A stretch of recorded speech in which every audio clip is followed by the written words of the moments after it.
New reporting here after that unprecedented FBI search at the home of former President Trump at Mar-a-Lago in Florida. Tonight, ABC News has learned that the FBI told the Secret Service just 45 minutes before they arrived, and then the Secret Service telling Mar-a-Lago staff just moments before those agents arrived.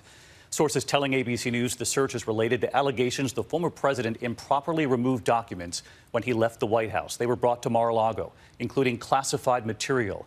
And it wasn't the first time federal agents had been to Mar-a-Lago, their first visit in the spring. We have learned tonight that it was a staff member at Mar-a-Lago who called Eric Trump, and Eric Trump who then called his father to tell him about the search. The former president was in New York, seen leaving Trump Tower last night, and tonight here the first words from the former president while calling into a political event, saying, "Another day in paradise. This is a strange day." Sources tell ABC News the Department of Justice had started a grand jury investigation in May about alleged mishandling of classified information. Tonight, heavily armed Secret Service agents stand guard at the gates of Mar-a-Lago, and this evening, former President Trump issuing a new statement calling the search a horrible thing.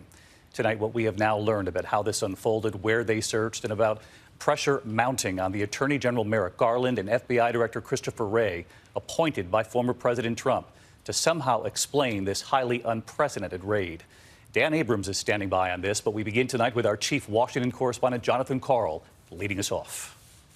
We're learning new details about the FBI's extraordinary raid on Donald Trump's Mar-a-Lago property in Palm Beach. Law enforcement sources tell ABC News that 45 minutes before the FBI showed up, the local FBI field office in Miami gave the Secret Service team in Mar-a-Lago a heads up. The sources say the Secret Service agents did not notify anybody on the Mar-a-Lago staff until just as the FBI agents were arriving.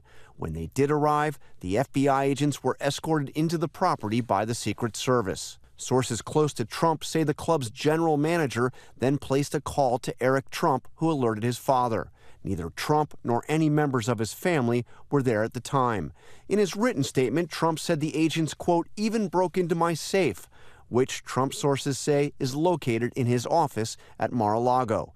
Sources say the FBI remained at the property for most of the day.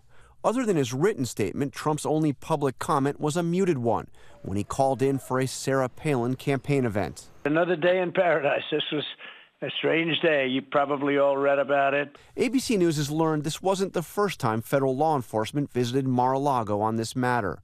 A smaller team of agents visited in the spring while Trump was there, met with his lawyers, and reviewed some documents. Since the raid, neither the Justice Department nor the FBI has made any comment.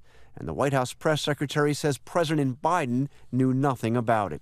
The president was not briefed, was not aware of it. No one at the White House was given a heads up. No, that did not happen. When asked recently if former presidents are shielded from prosecution, Attorney General Merrick Garland said this. No person is above the law in this country. Nothing stops us. Even a former president? I don't know how to, maybe I'll say that again. No person is above the law in this country. Republicans, meanwhile, are for the most part rallying around Trump and attacking the DOJ and FBI. Kevin McCarthy threatening the Attorney General that he will be under investigation if Republicans win control of the House in November. You should never use the Justice Department on a political whim like this. And I think that's the real question that we're looking at. And former Vice President Pence criticized the, quote, unprecedented search and demanded Attorney General Garland give a full accounting. While DOJ has a policy of not commenting on ongoing investigations, Trump was given a copy of the warrant used by the FBI, which would explain the reasons for the raid. The former acting Attorney General from the Obama administration called on him to release it. If you believe this is such an abuse, let us see the warrant and let us decide for ourselves. That's really interesting. Let's get right to John Karl again tonight, who reported on this as we were on the air in the West last night. John, two questions for you. Former President Trump out with a new statement tonight, calling this, as I mentioned at the top of the broadcast, a horrible thing. But I wanted to go back to your reporting there on the warrant. Does the former president have the warrant, the former President Trump, listing some of what they were looking for? And that point that was just made there, could he release it as part of an explanation if he wanted to? David, he does have it, and he absolutely could release it. There is nothing stopping him from doing so. The warrant would provide some details on what they were looking for. It's not as detailed as the affidavit. There's an affidavit that would have been presented to the judge that would establish probable cause that a search would yield evidence of a crime. Trump has not seen that, but he most definitely does have the affidavit. Yeah, the affidavit would be much more detailed. I mean, he most definitely does have the warrant. The warrant, yes. We followed you there, John. In the meantime, Yes. growing pressure on the Department of Justice and the FBI, really from both sides of the aisle tonight, to release some sort of explanation for this unprecedented raid. Yeah, this is coming not just from Republicans who are supportive of Trump. This is coming from people that have been quite critical of Trump, including Maryland Governor Larry Hogan, one of his most prominent Republican critics, is calling on the Biden administration to release all the documents justifying this raid. And he offered a warning, David. Listen to what Larry Hogan said. He said, if the federal government cannot ultimately provide overwhelming evidence that actions were absolutely necessary, then it will only undermine faith in democracy and the rule of law and further divide Americans. So that a warning coming from somebody who has been quite critical of Donald Trump. All right, John Carl leading us off tonight. John, thank you for that.